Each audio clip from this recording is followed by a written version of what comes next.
Hey Falcons, I'm Jerry Thomas and today I'll quickly show you how to use the budgeting tool available on our website. First, scroll down on our website and click on the budgeting tool link. Here, you will have to personalize your profile. They'll ask you to select your life situation. How old are you? What is your work status?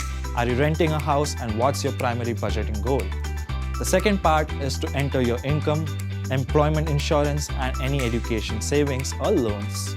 The third part is to add your savings goals like an emergency fund and retirement. Then the last part is to input your expenses including housing, food, and transportation. Click Next for a summary and budget chart, then get helpful tips to start budgeting. That's it. Start budgeting today and take control of your finances.